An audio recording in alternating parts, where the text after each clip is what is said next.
제 이름은 방순자예요. 지금은 늙었지만 그 시절에는 한 젊은 엄마였어요. 제 인생에서 가장 큰 기쁨이자 가장 큰 변화는 바로 제 아들의 출생이었죠. 그날 병원에서 처음 아들을 품에 안았을 때의 그 느낌은 아직도 잊을 수 없어요. 작고 여린 몸을 안고 있던 그 아이는 제 인생의 모든 것이었고, 그와 함께하는 시간은 언제나 특별했어요. 아들이 태어난 후, 저는 제 자신이 무엇보다도 아들을 위해 살아야겠다는 책임감을 느꼈어요. 그때부터는 어떤 일이든 아들의 행복과 건강이 최우선이었죠. 아들은 저에게 세상에서 가장 소중한 존재였어요. 그의 작은 손을 잡고 함께 걸을 수 있는 날이 오기를 꿈꾸며 하루하루를 보내던 기억이 떠올라요. 초기에는 아무것도 모르는 아기였지만 점차 자라면서 그는 나날이 달라졌어요. 처음에는 아기용 젖병에 의존하던 시절, 저는 그가 건강하게 자라기를 바라는 마음으로 매일같이 신경을 썼어요. 어릴 때부터 그에게 좋은 음식을 먹이고 좋은 교육을 시키고자 했던 마음은 아들 덕분에 조금씩 변해갔어요. 아들에게 필요한 것이 무엇인지 늘 고민하면서도 그저 그가 행복하게 자라기만을 바랐어요. 아들의 첫걸음만은 저에게 큰 감동을 안겨주었어요. 그가 처음으로 나를 향해 작은 발걸음을 내딛었을 때, 저는 그 모습을 지켜보며 뿌듯한 마음에 눈물이 나왔어요.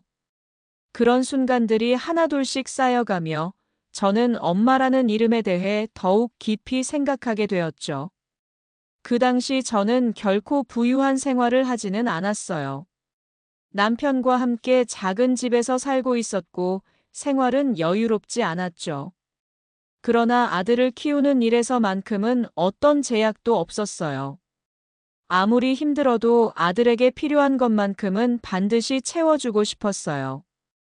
그가 뭔가를 원할 때마다 저는 그걸 해주기 위해 최선을 다했어요. 아이가 조금 더 자라면서 저는 그와 더 많이 소통하고 싶었어요. 그의 말과 행동 하나하나에 기쁨을 느끼고 그가 자아를 찾는 모습을 보며 저도 함께 성장하는 기분을 느꼈어요. 아들은 자라면서 자주 묻곤 했어요. 엄마, 왜 그럴까요? 라면서 세상에 대해 궁금해했죠. 그때마다 저는 나름의 대답을 찾아 그에게 설명했어요. 물론 때때로 그 질문이 너무 어려워서 잘 모르겠다고 할 때도 있었지만 아들은 언제나 그 답을 기다리며 귀 기울였어요. 아들은 점차 다른 아이들과 어울리기 시작했고 학교도 다니게 되었어요. 그 시절 저는 아들의 교육에 큰 관심을 기울였죠. 아들이 학교에서 무슨 일을 겪고 있는지, 친구들과 잘 지내는지 항상 궁금해했어요. 아들 역시 저에게 모든 것을 말해주지 않았지만 그런 그에게서 자주 눈빛이나 행동으로 많은 것을 알 수 있었어요. 그가 학교에서 상을 받았다고 하면 저는 얼마나 기뻤는지 몰라요. 그는 항상 자랑스러운 아들이었고 저는 그가 무엇을 하든 항상 지원하고 응원했어요. 하지만 한편으로는 저 자신에게 불안한 마음이 있었어요. 남편은 바쁜 일정을 소화하느라 가정에서 많은 시간을 보낼 수 없었고 저는 아들을 키우는 일에 거의 혼자였어요. 아들에게 충분히 좋은 부모가 되어줄 수 있을지, 그에게 필요한 것을 모두 해줄 수 있을지에 대한 걱정은 늘 마음속에 있었어요. 그러나 그럴수록 저는 더 열심히 노력해야겠다고 생각했어요. 아들이 행복하게 자라기 위해서는 제가 끊임없이 희생하고 배워야 한다는 걸 잘 알고 있었죠. 어느덧 아들은 학교에서 또래 친구들과 잘 어울리며 자랑스러운 아들로 자라났어요.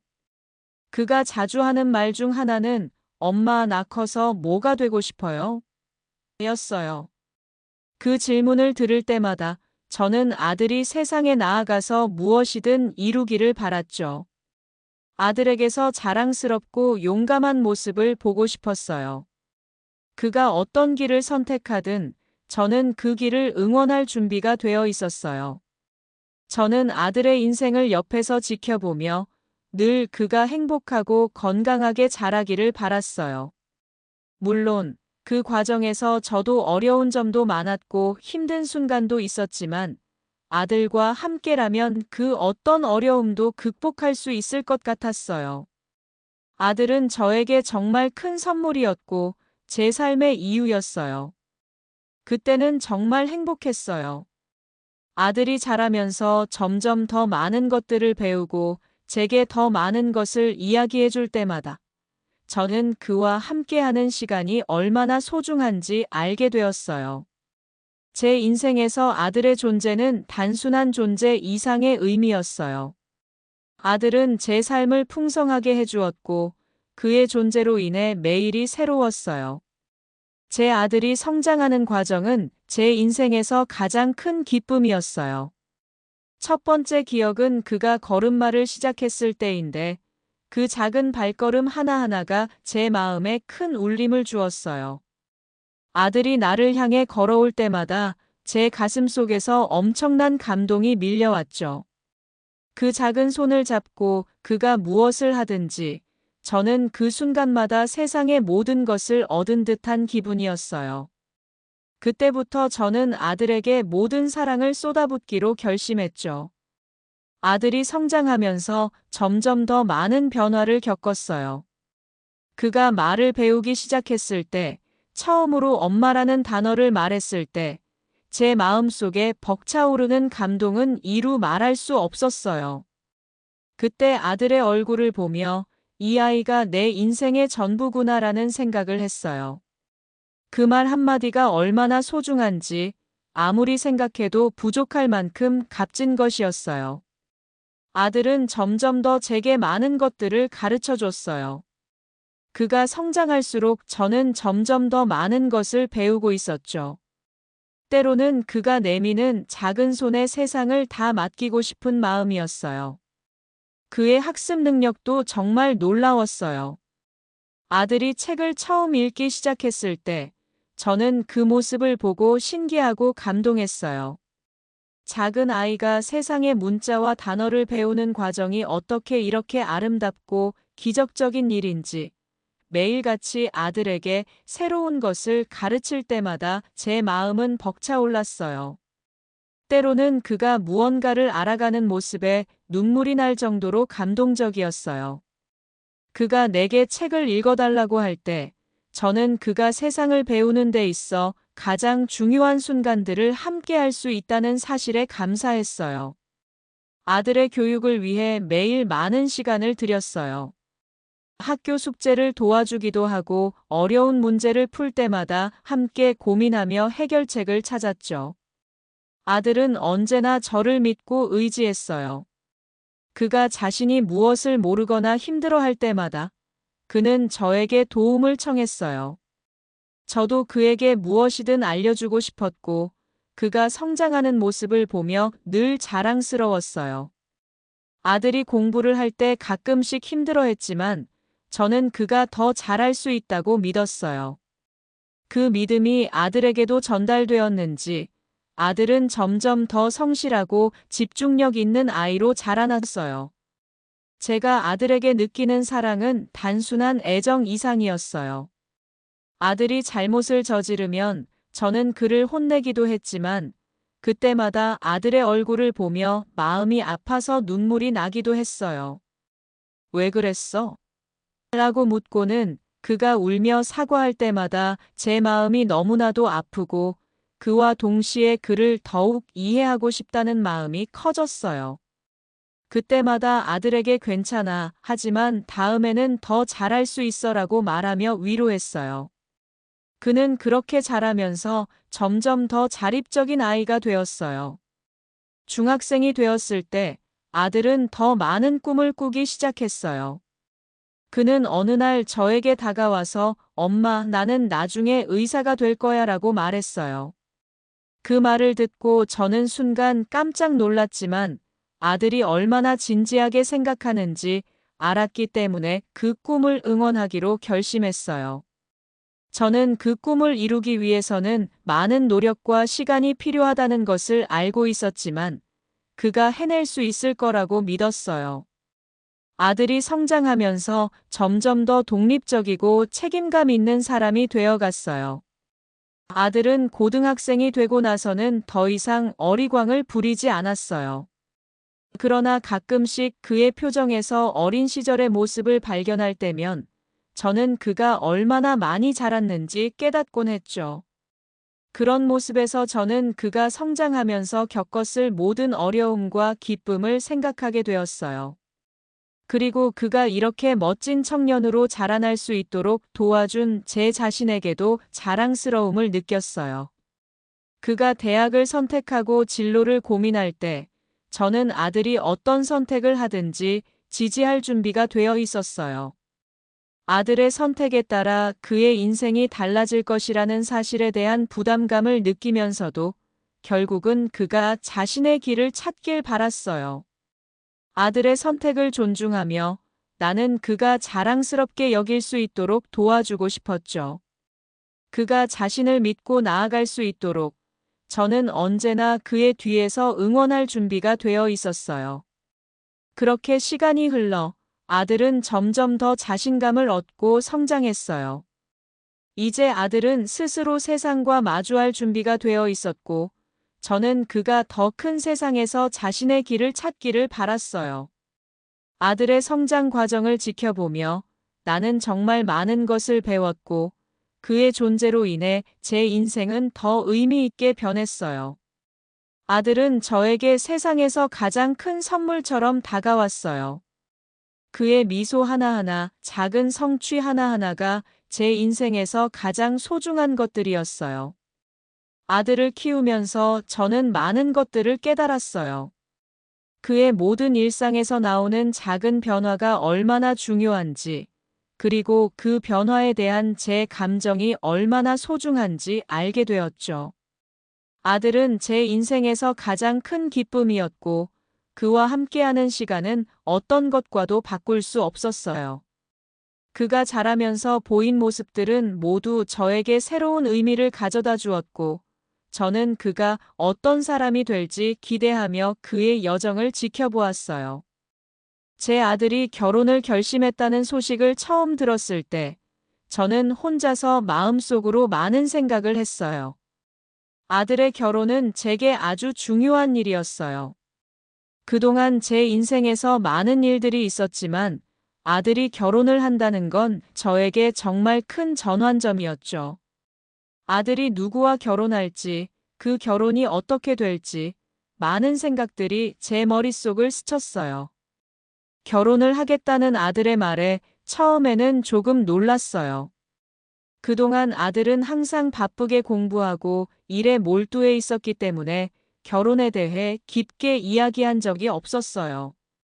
그래서 그런 결정을 내리게 된 이유가 궁금했어요. 아들이 성인이 되어 독립한 뒤로 저도 아들이 결혼을 언제 할지 모르겠다고 생각했거든요. 그런데 아들이 결혼을 결심했다고 하니 그 이유가 무엇인지 궁금했어요. 엄마, 나 결혼할 거야. 그 말은 제게 큰 충격이었어요. 처음에는 아들이 진지하게 말한 것인지 확신이 가지 않았어요. 그는 늘 계획을 세우고 차근차근 진행하는 스타일이라 결혼을 결심한 것이 정말 큰 변화라는 생각이 들었어요. 그리고 그와 동시에 제가 아들에게 궁금했던 첫 번째 질문은 그럼 누구랑 결혼할 거야? 였어요.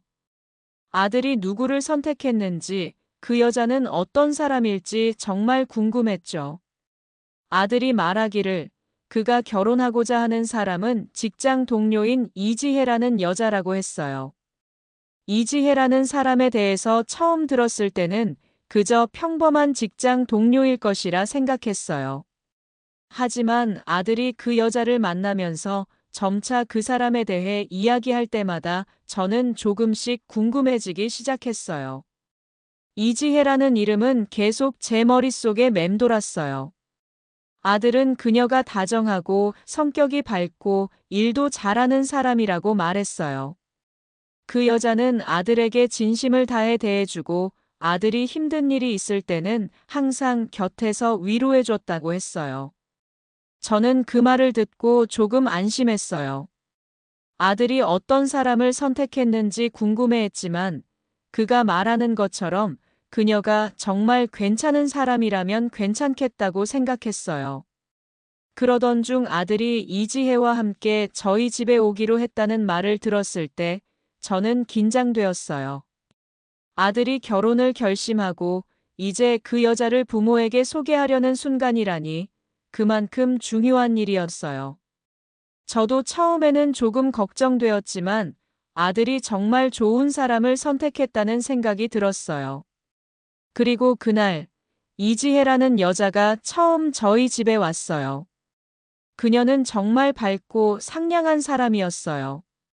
처음 만났을 때 저는 조금 어색하고 긴장했지만 그녀는 자연스럽게 저와 대화를 이어갔어요. 안녕하세요, 방순자 씨. 저는 이지혜라고 해요. 그녀가 미소를 지으며 인사를 했을 때 저는 조금 안심했어요. 그녀의 첫인상은 매우 긍정적이었고 아들이 그녀를 선택한 이유가 이해가 갔어요. 그녀는 아주 사려 깊고 말투도 부드러웠어요. 처음 만났을 때 저는 그녀가 저에게 너무 좋은 인상을 주었어요. 하지만 그런 감정이 오래가지 않았어요.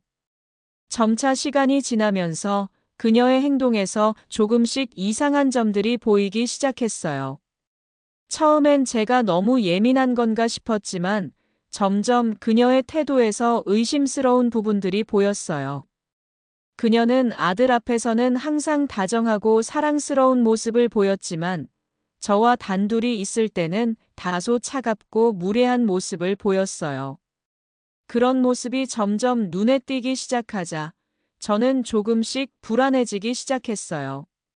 그녀가 아들과 결혼하는 것은 좋지만 그녀의 성격이 저와 맞지 않는다고 느껴졌어요. 그때부터 저는 점점 더 이지혜에 대해 의심을 품게 되었어요.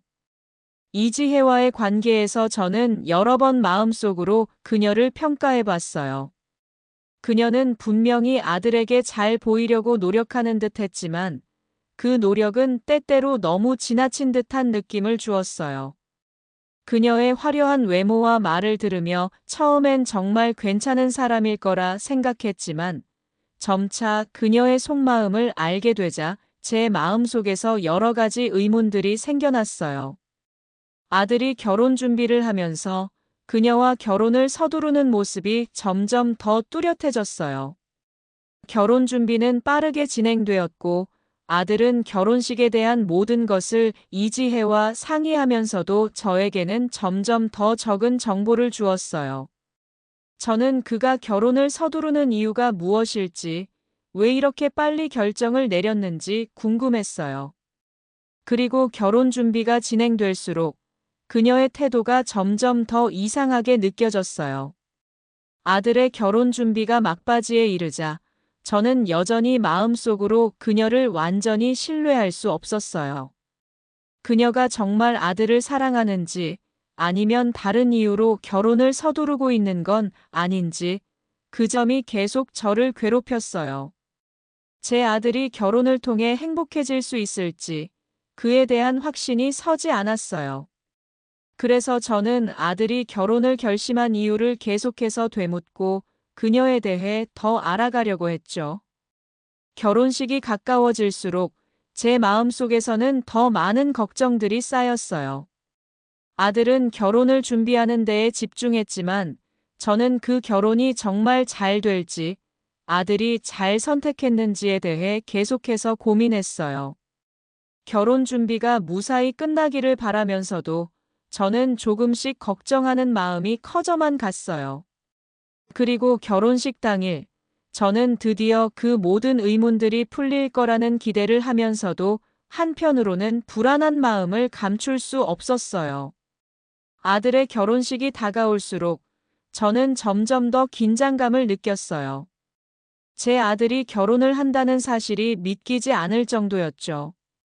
그동안 아들이 자주 저에게 결혼에 대한 이야기를 꺼내지 않았기 때문에 결혼식 준비가 빠르게 진행되면서 조금 놀라기도 했어요. 아들은 계속해서 결혼식을 서두르며 대부분의 결정은 이지혜가 주도하는 듯 했어요.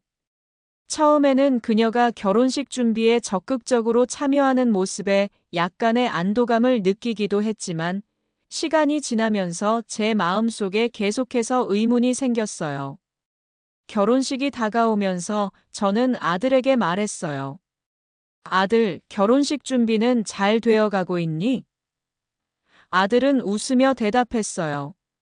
네, 엄마. 다 잘 될 거예요. 이지혜가 다 알아서 할 거예요.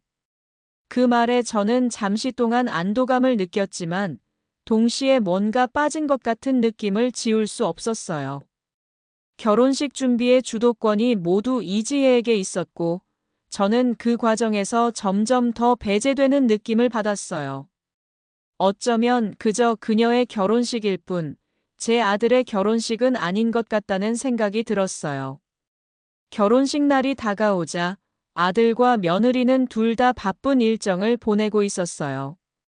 저는 결혼식 준비가 한창 진행 중인 동안 마음속으로 아들의 결혼이 잘 될 수 있기를 간절히 바랐어요.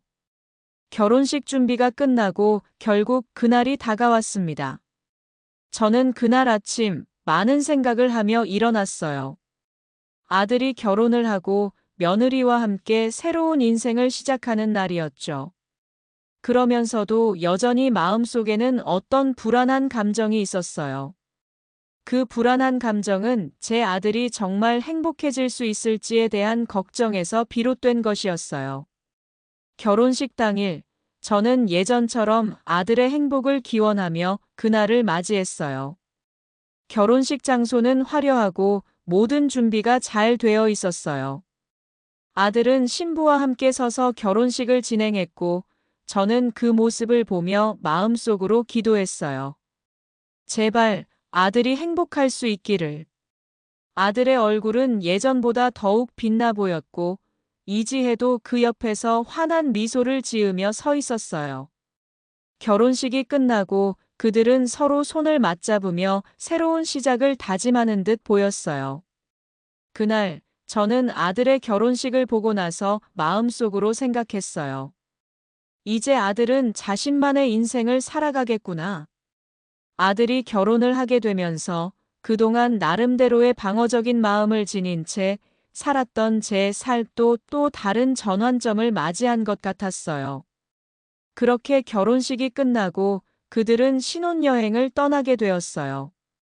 아들이 결혼식 직후 신혼여행을 떠나는 모습을 보며 저는 한편으로는 홀가분한 마음이 들었지만 다른 한편으로는 아들의 빈자리가 조금 허전하게 느껴졌어요.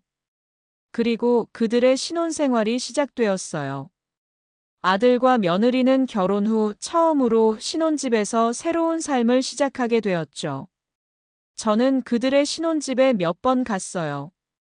처음 갔을 때 아들은 그 집에서 여전히 평소와 다름없이 웃고 있었고 며느리도 매우 환하게 웃고 있었어요. 처음엔 그 모습이 꽤 괜찮아 보였어요. 서로를 위해 애쓰고 배려하는 모습이 어쩌면 그들의 행복을 만들어가는 길일지도 모른다고 생각했어요. 하지만 시간이 지날수록 저는 그 집에서 보내는 시간이 점점 불편해지기 시작했어요. 아들과 며느리가 함께 있는 집에서 며느리의 태도가 조금씩 이상하게 느껴졌어요. 처음에는 그저 결혼 후의 긴장 때문이라 생각했지만 며느리의 변화된 행동에 점점 더 눈치를 챘어요. 며느리는 아들 앞에서는 매우 다정하고 사랑스러운 모습을 보였지만 저와 함께 있을 때는 상당히 차갑고 불편한 태도를 보였어요. 그런 모습은 점차적으로 빈번하게 나타났고 그때마다 저는 아들의 행복에 대한 걱정이 더욱 커졌어요. 그럼에도 불구하고 아들과 며느리는 여전히 행복해 보였어요. 그들은 서로의 일상에 대해 이야기하며 시간을 보내곤 했어요. 아들은 며느리의 일을 도와주기도 하고 그녀는 아들의 관심을 끌기 위해 다양한 시도를 했어요. 그들의 신혼생활은 그렇게 평온하고 행복한 듯 보였지만 저는 그 속에서 알 수 없는 불안감을 느끼고 있었어요. 시간이 지나면서 아들은 점점 더 며느리의 의견에 의존하게 되었어요. 그는 결혼 초기와 달리 점차 그녀의 말에 따르며 자주 그녀의 의사를 존중하는 태도를 보였어요.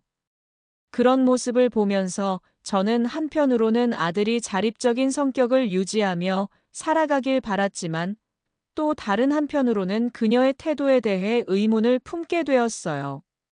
아들이 여전히 행복해 보이긴 했지만 그가 진정으로 행복한 것인지 아니면 그저 며느리의 영향 아래에서 살아가는 것인지 구분하기 어려웠어요. 그럼에도 불구하고 아들과 며느리의 결혼 생활은 표면적으로는 화목하고 행복한 모습이었어요. 그들은 서로를 아끼고 작은 일에도 함께 웃고 즐기면서 그들만의 신혼 생활을 이어갔어요. 그리고 저는 그런 모습을 지켜보며 기도했어요. 제발 아들이 행복할 수 있기를. 그들의 결혼 생활이 계속해서 평온하고 행복하기를 바랬죠. 하지만 제 마음속에서는 여전히 불안한 감정이 가시지 않았어요. 며느리의 차가운 태도와 아들의 점점 더 의존적인 모습은 결혼 후 몇 달이 지난 지금도 여전히 저를 괴롭혔어요. 그렇지만 아들의 결혼을 축하하며 저는 그들이 행복한 결혼 생활을 이어가기를 진심으로 바랬어요. 그날은 평소와 다름없는 날이었어요. 아들은 아침 일찍 출근 준비를 마친 후 간단한 인사를 나누고 차를 타고 집을 떠났죠. 제가 아들에게 마지막으로 말했던 건 조심해서 다녀와라. 아들이라는 짧은 말뿐이었어요. 아들은 웃으며 대답했어요. 걱정 마세요, 엄마. 오늘도 잘 다녀올게요. 그 말이 마지막이 될 줄은 그때는 전혀 알지 못했죠. 아들의 운전은 그동안 언제나 신중했어요. 그는 항상 운전할 때 조심스럽고 안전을 최우선으로 생각하는 성격이었어요. 저도 그를 믿고 있었기 때문에 그가 운전하는 모습을 보면 늘 안심할 수 있었어요. 그렇게 신중한 아들이니 사고 같은 건 나지 않겠지라고 늘 생각하며 마음속으로 기도하곤 했죠. 그래서 아들의 운전이 그렇게 위험하리라고는 상상조차 할 수 없었어요. 하지만 그날 아들이 집을 떠난 후 몇 시간이 지나자 제 마음속에 불안한 감정이 피어났어요. 아들이 집을 떠난 지 몇 시간이나 지났지만 아직 연락이 없었고 늘 규칙적으로 연락을 주던 아들이 그날은 유독 연락이 없었어요. 처음에는 일이 바빠서 전화를 못했겠지 싶었어요. 그런데 시간이 지날수록 그 불안은 점점 커져만 갔어요. 갑자기 전화가 울렸어요. 전화기 화면을 보니 제 아들의 이름이 떴어요. 급하게 전화를 받았죠. 아들, 어디야? 무슨 일 있어? 그때 제 목소리에는 걱정이 가득했어요. 하지만 그 전화는 제가 예상했던 것과는 전혀 다른 말을 전달했어요. 엄마, 사고 났어요. 아들의 목소리가 떨리며 말했어요. 그 순간 제 심장은 멈춘 것처럼 느껴졌어요. 제 귀에는 아들의 목소리만 들렸고 나머지 모든 소리는 멀게 느껴졌어요. 아들이 사고를 당했다고 말하는 그 순간 머리가 하얘졌고 가슴은 무겁게 내려앉았어요. 어떻게 된 거야? 무슨 사고야?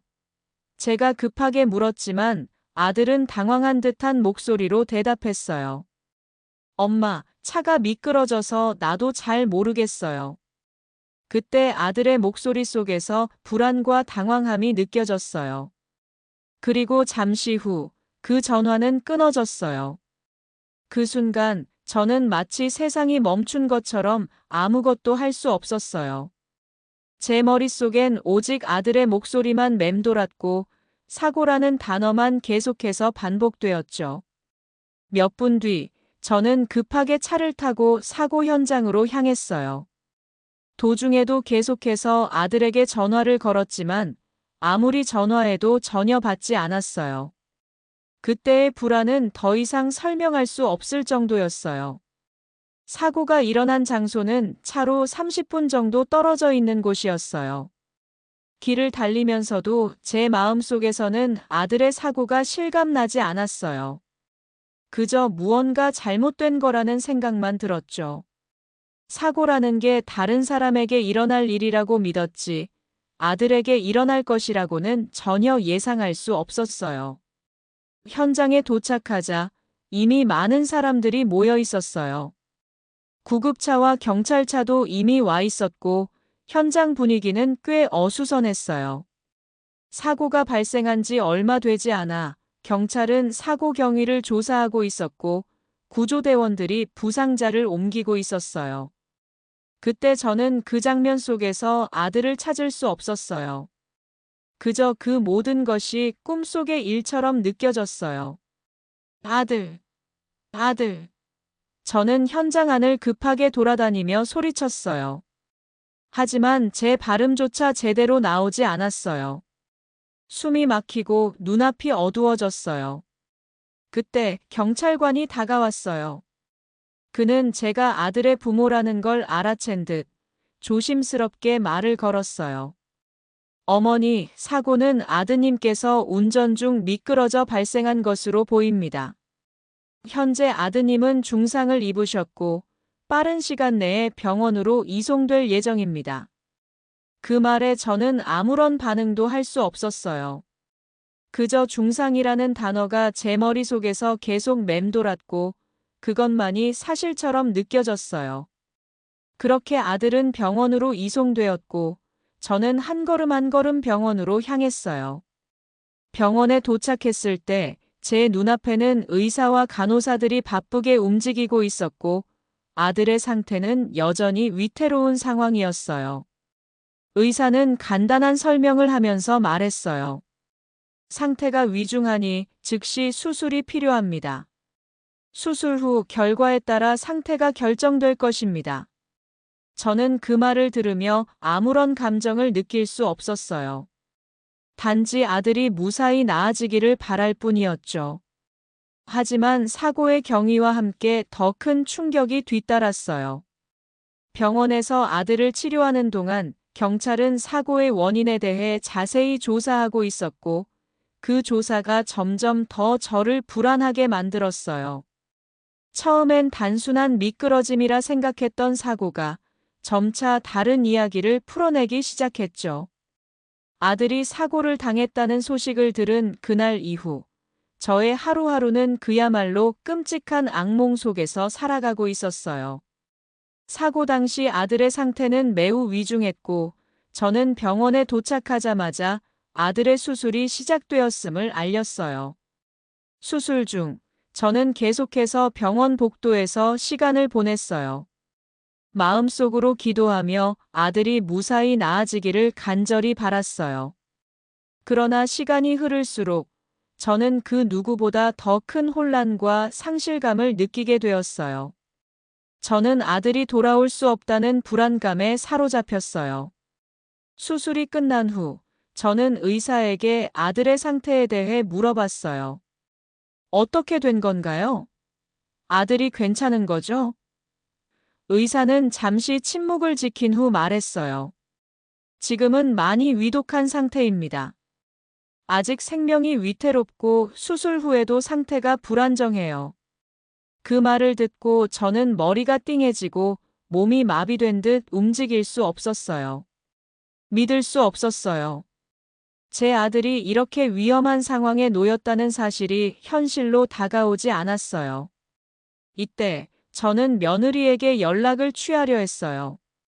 그러나 며느리는 연락을 받지 않았고 저는 불안한 마음을 감출 수 없었어요. 며느리는 항상 아들에게 의지하고 그의 건강과 안전을 기도해주던 인물이라고 생각했어요.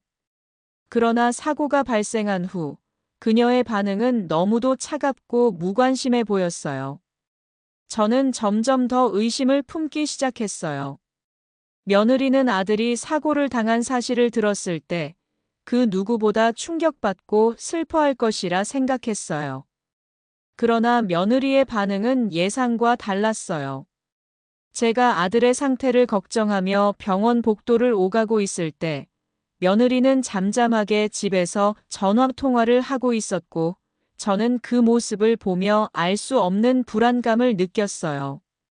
아들이 위험한 상황에 놓여 있는데 며느리는 오히려 차분한 태도로 보였어요.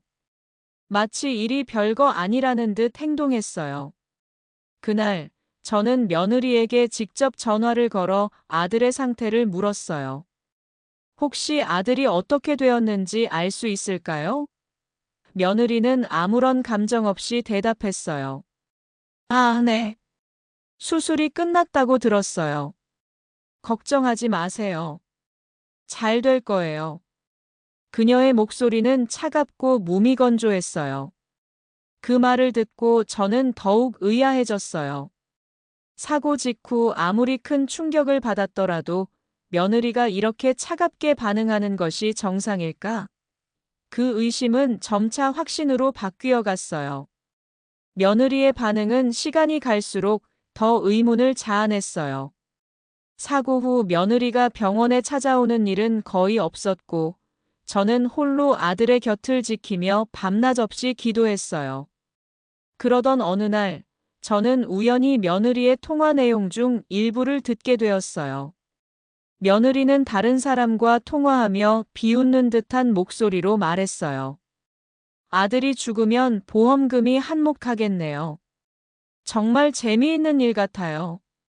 그 말을 들은 저는 눈앞이 캄캄해졌어요. 믿을 수 없는 충격이었어요. 사고가 단순한 불행이 아니라 누군가의 계획된 일이라는 생각이 들었어요. 며느리가 말한 보험금, 그 말이 저의 머릿속에서 떠나지 않았어요. 저는 더 이상 며느리가 사고와 관련 없다는 생각을 할 수 없었어요. 아들의 사고가 우연이 아니라는 의심이 확실해지면서 그녀는 더욱 많은 증거를 찾기 위해 나섰어요. 그리고 그 증거들이 하나씩 모여가기 시작했어요. 저는 며느리가 사고 이전에 아들의 보험금에 대해 이야기하는 것을 몇 번이나 들었던 기억이 떠올랐어요. 사고가 나기 전 며느리는 보험금을 노린 듯한 태도를 보였고, 사고 후에도 여전히 그 기회가 사라지지 않았다는 느낌이 들었어요. 저는 더 이상 며느리의 말에 속을 수 없었어요. 그녀는 과거의 모든 대화와 행동을 다시 되짚어보며 며느리의 의도를 파악하려 했어요. 며느리가 자주 아들에게 보험 관련 이야기를 했던 점, 사고 후 그녀의 냉정한 태도, 그리고 무엇보다 사고 직후 보여준 비웃는 듯한 말투는 저에게 큰 충격을 안겨주었어요. 그때 저는 며느리에게 진실을 추궁하기로 결심했어요. 며느리가 아들의 사고를 유발한 것인지 아니면 우연히 일어난 일인지를 밝히기로 했어요. 저는 며느리에게 직접 물었어요. 너 정말 내 아들이 사고 난 게 우연이라고 생각하니? 며느리는 당황한 듯 잠시 말을 멈추었다가 저의 질문에 얼버무렸어요. 엄마, 그런 말 하지 마세요. 사고가 나면 누구든지 충격받을 수 있어요.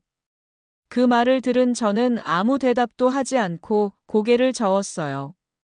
저는 이미 며느리가 알고 있는 것보다 훨씬 더 많은 사실들을 알고 있었어요. 며느리의 반응을 계속해서 지켜보며 저는 그녀가 숨기고 있던 진실을 조금씩 밝혀나갔어요. 그 과정에서 저는 점점 더 큰 충격을 받았고 자신이 오랫동안 믿었던 사람들에게 배신당한 느낌이 들었어요. 며느리의 차가운 태도와 조용히 숨어서 자신의 이익을 챙기려는 모습은 저에게 큰 배신감을 안겨주었어요. 그리고 그 배신감은 점차 복수심으로 바뀌어 갔어요. 저는 이제 더 이상 아무것도 두려워하지 않았어요. 저는 아들의 죽음이 우연히 일어난 사고가 아니라 며느리의 계획에 의한 일임을 확신하게 되었어요. 그리고 그 확신을 바탕으로 저는 복수를 결심했어요. 제가 처음으로 아들의 사고 소식을 들었을 때 그 누구도 그 사건이 단순한 교통사고에 불과할 거라고 생각했어요. 아들, 그야말로 제게는 온 세상과도 같았던 아이가 갑자기 사고를 당했다는 그 사실만으로도 정신을 차릴 수 없었어요. 병원에 도착했을 때 제 마음은 이미 그 어떤 방법으로도 정리할 수 없을 정도로 산산조각이 나 있었어요. 아들의 상태는 여전히 위중했고 그 어떤 의사도 회복이 가능하다는 말을 하지 않았어요. 수술을 받던 아들, 그의 미래가 어둡고 불투명해지는 것을 느낄 수 있었죠. 그때 저는 며느리의 반응에 더욱 큰 의문을 품기 시작했어요. 사고 소식을 들었을 때 며느리는 전혀 충격적인 모습을 보이지 않았어요. 그녀의 얼굴에 나타난 감정은 오히려 무표정하고 차가운 모습에 가까웠어요. 그 어떤 부모라면 자식이 사고를 당했다면 미친 듯이 달려가야 정상일 텐데 며느리는 아무렇지도 않게 느껴졌어요. 그렇게 사고 소식을 전한 후에도 며느리는 병원에 거의 오지 않았고 그녀가 보낸 메시지나 전화도 너무도 차갑고 무미건조했어요. 그날 밤 저는 혼자 병원 복도에서 앉아 계속해서 아들의 회복을 기도하며 기다리고 있었어요. 이 시간이 길어지면 길어질수록 저의 불안은 커졌어요. 아들이 회복할 수 있을지 아니면 평생 병상에 누워 있어야 할지 알 수 없었어요. 그 순간 제 머릿속에서 의심이 일기 시작했어요. 며느리가 정말 아들의 사고와는 아무런 상관이 없었을까? 저는 계속해서 며느리의 태도를 되새기며 사고 직후의 상황을 되짚어 보았어요. 그녀는 사고 당시에도 감정을 숨기고 있었고 사고가 난 후에는 그저 평범한 일처럼 흘려보낸 듯 보였어요. 그런 모습은 정상적이지 않았어요. 사고라는 큰 사건에 많은 부모들이 눈물을 흘리며 아들의 회복을 기도하는데 며느리는 무언가를 숨기고 있는 듯한 냉담한 태도를 보였어요. 며느리에게 직접 연락을 하려고 했지만 그녀는 자주 전화를 받지 않았고 메시지도 간단하고 냉정한 내용만이 돌아왔어요. 며느리가 아들의 상태에 대해 아무런 감정을 느끼지 않는 것 같았어요. 평소에는 제 아들에 대한 관심을 나타내던 며느리가 사고 후에는 전혀 다른 사람처럼 느껴졌어요. 그 태도에서 무언가 이상한 점을 느꼈어요. 그렇게 몇 번의 날들이 지나고 저는 며느리의 비밀을 알게 되었어요. 며느리는 그날도 사고 직후에도 저와 아들의 상황에 대해 이야기할 때 전혀 다른 감정을 드러내지 않았어요. 더 큰 충격은 제가 그날 우연히 들은 대화에서 밝혀졌어요. 그 대화는 우연히 전화 통화 중에 들었던 것인데 며느리는 누군가와 웃으며 이야기하고 있었어요. 이제 보험금이 들어오면 우리도 큰 돈을 벌겠네요. 그 사람도 이제 끝났으니까. 그 말을 들은 순간 제 온몸이 얼어붙었어요. 제 아들이 사고를 당한 것이 우연이 아니라는 생각이 들었어요. 며느리가 사고를 유도했거나 아니면 그녀가 아들을 죽음에 이르게 만든 원인이라는 의심이 확실해졌어요. 저는 며느리가 보험금을 노리고 아들을 죽게 만들었다는 사실을 알게 되었을 때 충격과 분노를 참을 수 없었어요. 그 당시 그녀는 그저 가볍게 웃으며 전화를 끊었고 그 장면은 지금도 제 머리에서 떠나지 않아요. 사고가 난 지 며칠 후 저는 보험 관련 문서들을 확인하기 시작했어요. 아들의 보험에 관한 사항들을 하나하나 살펴본 결과 며느리가 그동안 아들의 보험을 여러 번 업데이트했고 사망 후 보험금 수령자가 그녀라는 사실을 확인할 수 있었어요. 아들이 보험금을 받을 수 있는 조건은 사고 후 사망이라는 조건이었고 며느리는 그 조건을 완벽하게 노렸어요. 보험금 액수는 상상을 초월하는 금액이었어요. 며느리는 이 보험금을 받을 수 있다는 확신을 가지고 있었고 그 확신이 바로 아들이 사고를 당하게 만든 이유였어요. 그 사고가 우연이 아니라는 확신은 시간이 지나며 더 강해졌고 저는 그 사실을 밝혀내기 위한 방법을 고민하기 시작했어요. 처음에는 믿기지 않았지만 증거가 하나둘씩 쌓여갈수록 제 마음속의 의심은 진실로 바뀌었어요. 그리고 며느리가 아들의 죽음을 어떤 방식으로든 조장한 것에 대해 더욱 깊이 파헤쳐 보게 되었어요. 아들이 사고를 당하기 전에 며느리는 아들에게 차를 바꿔야 하지 않겠냐? 고 여러 번 말했어요. 차가 노후된 상태라며 새로운 차를 구입하는 것을 적극적으로 권유했었어요. 그 말은 분명히 사고가 일어날 수 있도록 유도하는 말이었고, 며느리는 그 차의 보험금이 얼마인지도 알고 있었을 가능성이 높았어요. 사고 후 며느리는 새 차를 타고 다니면서 아무렇지도 않게 삶을 이어가고 있었어요. 그렇게 제 아들은 사고로 인해 세상을 떠났고, 며느리는 그와 관련된 보험금 수령을 준비하는 동안 제 마음속에서는 복수의 불꽃이 타오르기 시작했어요.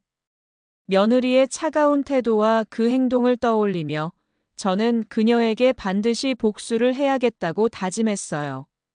며느리가 아들의 사고와 관련된 보험금 수령 계획을 세운 것이 확실해졌을 때 그 계획이 얼마나 치밀하고 철저했는지 알게 되었어요.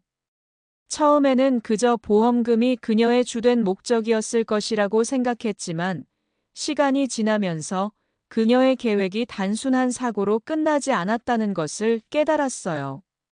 그녀는 보험금을 수령하기 위해 여러 가지 준비를 해놓았고 그 계획이 얼마나 철저하게 진행되었는지를 알게 된 후 저는 더욱 충격을 받았어요. 먼저 저는 며느리의 보험 관련 문서들을 하나하나 살펴보기 시작했어요. 제 아들이 가입한 보험의 세부 사항을 확인하며 그가 어떤 종류의 보험에 가입했는지, 그리고 며느리가 수령자로 지정된 사실을 알게 되었어요. 며느리는 결혼 초기부터 아들에게 보험을 권유했고, 아들은 그때 당시 며느리의 권유에 따라 보험에 가입한 것이었어요. 하지만 지금 생각해보면 그녀의 권유는 단순한 관심이나 사랑이 아닌 보험금을 받기 위한 전략의 일환이었다는 사실을 알게 되었어요. 며느리는 아들의 보험을 자주 업데이트했고 보험금을 수령하기 위한 조건들을 철저하게 준비해 놓았어요. 제가 확인한 바로는 그녀는 보험금 수령 조건을 사망 후 지급으로 설정한 뒤 그에 맞는 사고를 유도했던 것이에요. 며느리는 아들의 사망을 예상하고 그에 맞는 보험금을 받기 위한 세부 계획을 세운 것이었죠. 그 모든 계획이 아들이 사고를 당한 후에 실행될 수 있도록 준비되었음을 알게 되었을 때 저는 몸서리가 쳐졌어요. 그녀의 계획은 그저 단순한 보험금을 위한 것이 아니라 제 아들이 죽은 후 얻을 수 있는 모든 재정적 이득을 노린 것이었어요. 며느리는 사고 후 보험금을 수령할 수 있는 조건을 미리 정리해 놓았고 이를 실행하기 위해 사고가 발생하길 기다렸던 거죠. 그녀는 아들이 사망할 것이라는 사실을 알았기 때문에 그 시점에서 보험금을 수령하기 위한 준비를 마친 상태였어요. 며느리가 아들의 사고를 기다리고 있었던 것은 보험금뿐만 아니라 다른 재정적 이득을 얻기 위한 방법이기도 했어요. 그녀는 사고 직후부터 몇 가지 중요한 일을 진행했어요. 첫째, 사고가 일어난 후 바로 보험회사와 연락을 취하고 보험금 지급 절차를 서두른 거예요. 사고 후 몇 시간이 지나자 며느리는 사고 관련 자료와 증빙 서류들을 제출했고 보험회사와 긴밀히 연락을 이어갔어요. 그녀는 그 어떤 위기 상황에서도 침착하고 계획적으로 행동했어요. 둘째, 며느리는 사고 직후부터 보험금을 어떻게 수령할 것인지에 대한 세부 계획을 가지고 있었어요. 보험금 수령 절차를 빠르게 처리하기 위해 그녀는 사고 당일과 그 다음 날의 시간표를 이미 머릿속에 그려놓았어요. 보험회사는 보통 사고 발생 후 일정 기간 내에 절차를 밟아야 하므로 며느리는 그 시점을 놓치지 않기 위해 사고 발생 직후부터 모든 것을 빠르게 처리했어요. 그리고 제 아들이 사망한 후 그녀는 빠르게 재정적인 이득을 취할 수 있도록 행동했어요. 셋째, 며느리는 사고 후 바로 경찰에 신고한 뒤 사고 당시의 상황을 정확히 기록했어요. 사고 당시의 상세한 보고서를 제출하는 것 또한 그녀의 계획 중 하나였어요. 사고 당시 제 아들의 상태와 사고 현장에 대한 증언을 통해 며느리는 보험금을 받을 수 있는 확률을 높이려고 했어요. 그리고 이 모든 것들은 이미 그녀의 머릿속에 짜여진 계획대로 진행되었어요. 그녀는 심지어 제 아들이 죽고 난 후 보험금을 받기 위한 계획을 마친 후 그 돈을 어떻게 쓸지도 미리 생각해 놓았던 것으로 보였어요. 그가 사망한 뒤 며느리는 바로 새 집을 구입하기 위해 부동산 중개업자에게 연락을 취했어요. 그녀는 보험금을 받은 후 그 돈을 새 집을 구입하는 데 사용할 계획을 가지고 있었던 거죠. 물론 이 모든 계획은 사고가 발생한 후에 순조롭게 진행되었고, 그녀는 아무런 감정 없이 그 모든 절차를 밟아 나갔어요. 하지만 제가 알게 된 진실은 더 끔찍했어요. 며느리는 보험금을 받기 위해 여러 가지 법적인 절차를 밟고 있었지만, 그녀는 그 과정에서 불법적인 방법까지 동원했어요. 저는 그녀가 보험금 수령을 위한 서류를 위조하거나 사고 당시의 상황을 조작했을 가능성에 대해 의심을 가지게 되었어요. 여러 번의 서류 제출과 보험회사의 검토가 이어지면서 그 과정에서 무엇인가 의도적인 조작이 있었을 수도 있다는 생각을 하게 되었어요. 제가 그녀의 계획을 완전히 알아차린 건 어느 날 우연히 그녀와 대화 중에 나온 한마디에서였어요. 그녀는 이렇게 모든 게 계획대로 되어가고 있다며 웃음을 터뜨렸어요. 그 순간 제 마음 속에서 모든 퍼즐이 맞춰진 것 같았어요. 그녀는 정말로 제 아들을 죽음에 이르게 한 장본인이었고, 그 뒤에 숨겨진 계획을 모두 실현시키기 위해 아무런 양심의 가책 없이 행동하고 있었어요. 보험금 수령을 위한 며느리의 계획은 단순히 돈을 얻는 것만이 아니었어요. 그녀는 제 아들의 죽음을 통해 얻을 수 있는 모든 것을 차지하려고 했어요. 그 계획은 제 아들의 사고와 죽음이 단지 시작에 불과했던 거죠. 며느리는 이제 자신이 원하는 대로 모든 것을 차지하려고 했고, 그 모든 것이 그녀의 차가운 계산 속에서 움직이고 있었어요. 그녀의 계획을 알게 된 후, 저는 결심을 했어요. 이 모든 일이 그녀의 계획에 의해 일어난 것이라면, 저는 반드시 그녀에게 복수해야겠다고 다짐했어요. 제가 며느리의 계획을 확신한 후, 제일 먼저 해야 할 일은 그 계획을 확실하게 증명할 증거를 확보하는 일이었어요.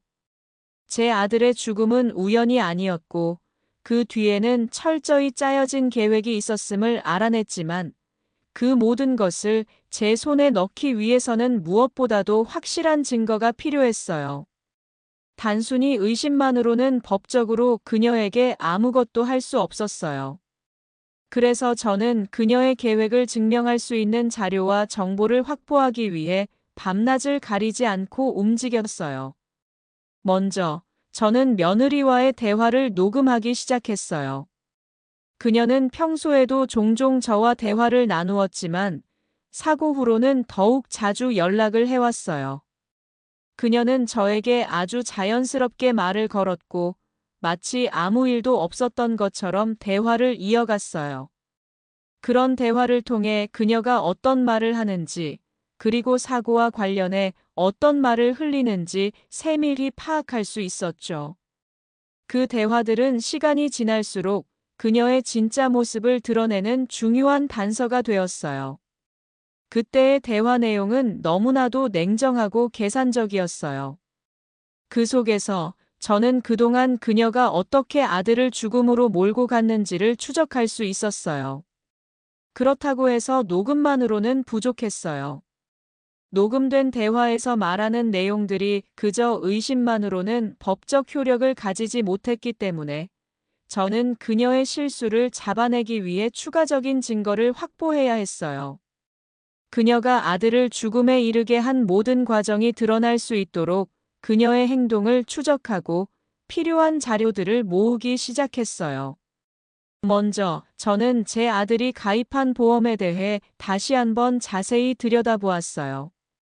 보험 계약서에서 눈에 띄는 몇 가지 중요한 항목이 있었어요. 보험금을 수령할 수 있는 조건과 수령자가 누군지, 그리고 사고 발생 직후 보험금 지급 절차가 어떻게 이루어졌는지에 대한 사항을 다시 확인했어요. 그 모든 서류에는 며느리가 수혜자로 명시되어 있었고, 사고 발생 후 보험금 지급 절차가 신속하게 이루어진 사실을 알게 되었어요. 그리고 그 속에서 그녀가 준비한 보험금의 규모와 그 조건들이 모두 아들의 죽음 이후에 지급되도록 되어 있음을 발견했어요. 또한 저는 며느리가 사고 직후 보험회사와 얼마나 자주 연락을 주고받았는지 확인하기 위해 보험회사에 연락을 취했어요. 보험회사에서는 그녀와의 대화를 기록으로 남겨두었고, 그 기록을 통해 그녀가 사고 발생 직후부터 보험금 수령을 위해 얼마나 빠르게 움직였는지를 알 수 있었어요. 그녀는 사고가 발생하자마자 바로 보험회사에 전화를 걸어 사고와 관련된 서류를 제출했고, 사고 후 몇 시간 만에 모든 절차가 진행된 것으로 확인되었어요. 그 기록들은 그녀의 급박한 움직임이 어떻게 보험금을 받기 위한 전략의 일환으로 이루어진 것인지에 대한 중요한 증거가 되었어요. 그러나 그보다 더 중요한 증거는 제 아들의 사고 당시 상황을 담은 블랙박스 영상이었어요. 사고가 일어난 지 몇 주 후, 저는 제 아들이 타고 있던 차의 블랙박스 영상에 접근할 수 있게 되었어요. 그 영상을 보면 사고 당시의 상황이 담겨 있었고, 그 속에서 의심할 만한 점들이 발견되었어요. 사고 직전, 제 아들이 지나가는 길에 며느리와 전화 통화를 하는 장면이 포착되어 있었어요. 사고가 일어난 직후, 제 아들이 바로 며느리에게 전화를 걸었고, 그때 며느리의 목소리에는 놀람보다는 오히려 차분한 감정이 묻어 있었어요. 사고가 일어난 직후에 그런 감정이 드러난 것은 매우 이상한 일이었어요. 그녀는 마치 사고가 일어날 것을 알고 있었던 사람처럼 차분하게 대처하고 있었죠. 이 장면을 보고 저는 그녀가 사고를 의도했을 가능성에 대해 다시 한번 확신을 가질 수 있었어요. 그 외에도 저는 사고 현장에서 찍힌 사진들을 확보했어요.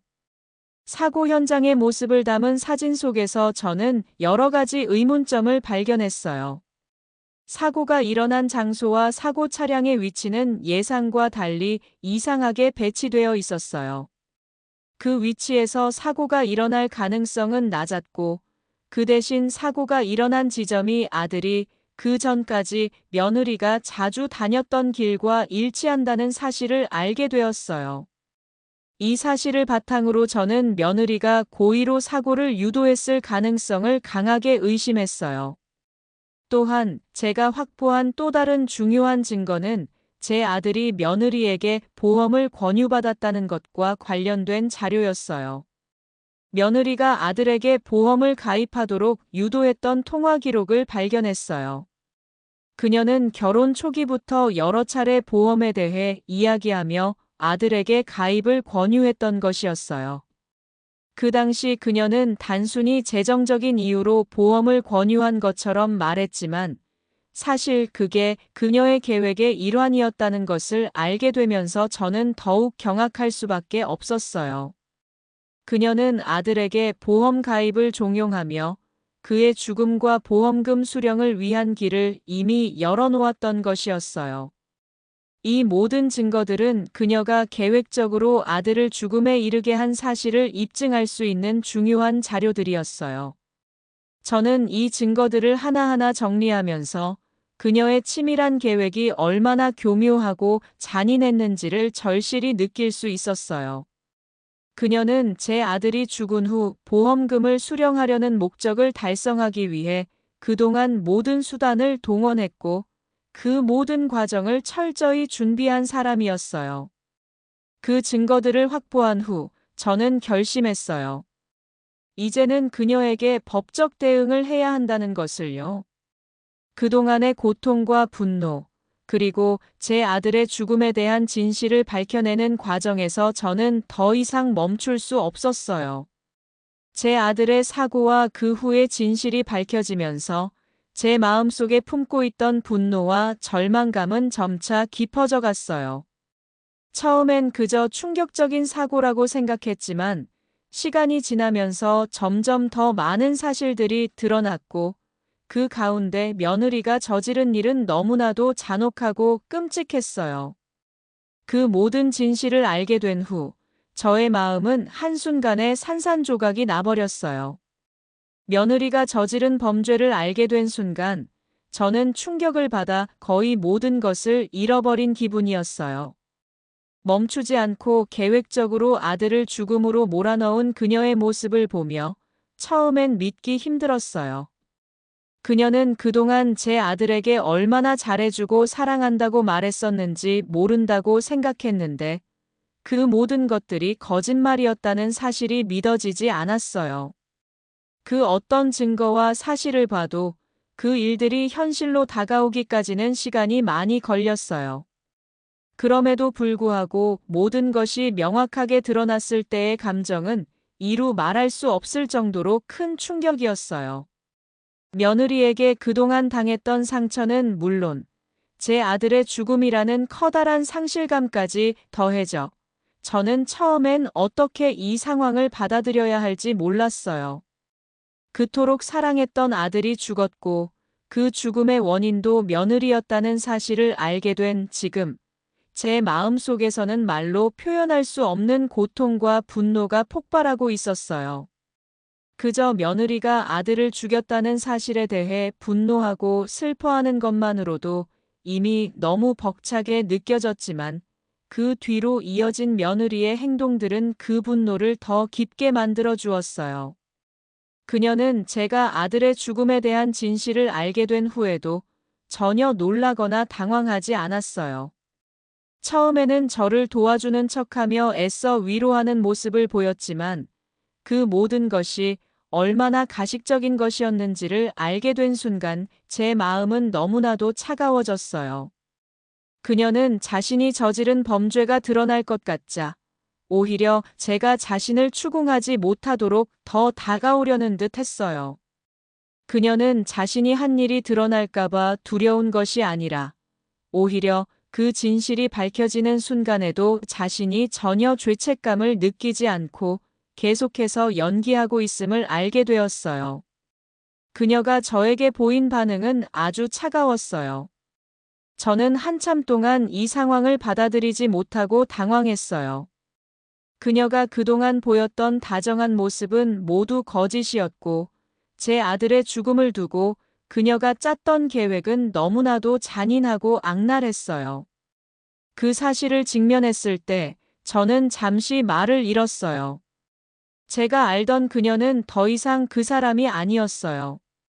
그동안 그녀는 항상 제 아들을 사랑한다고 말했지만 그 모든 말들이 그저 보험금을 노리기 위한 수단이었음을 알게 되었을 때 그 충격은 이루 말할 수 없었어요. 며느리의 그런 모습을 보며 저는 점차 이 세상에서 누구를 믿어야 할지 모르겠다는 생각에 빠졌어요.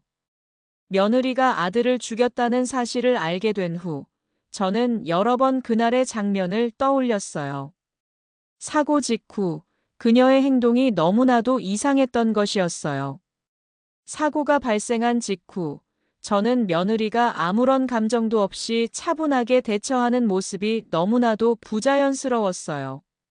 그녀는 사고 직후 제 아들에게 전화도 걸지 않았고 아들의 상태에 대해서는 아무런 걱정도 보이지 않았어요. 그때 그녀는 오히려 보험금 수령 절차를 먼저 생각하는 듯한 태도를 보였어요. 그 모든 것이 그때 이미 계획된 일이었음을 깨달았을 때 저는 너무나도 큰 충격을 받았어요. 그리고 며느리의 반응은 시간이 지날수록 점점 더 소름 끼치게 변해갔어요. 그녀는 사건이 벌어진 이후에도 저는 물론 가족들에게도 전혀 죄책감을 느끼지 않는 듯한 태도를 보였어요. 마치 그녀는 아들의 죽음을 단순한 사건처럼 여기고 그 사건을 어떻게든 자신에게 유리하게 만들려는 모습이었습니다. 그 모든 것들이 저는 너무나도 충격적이고 혼란스러웠어요.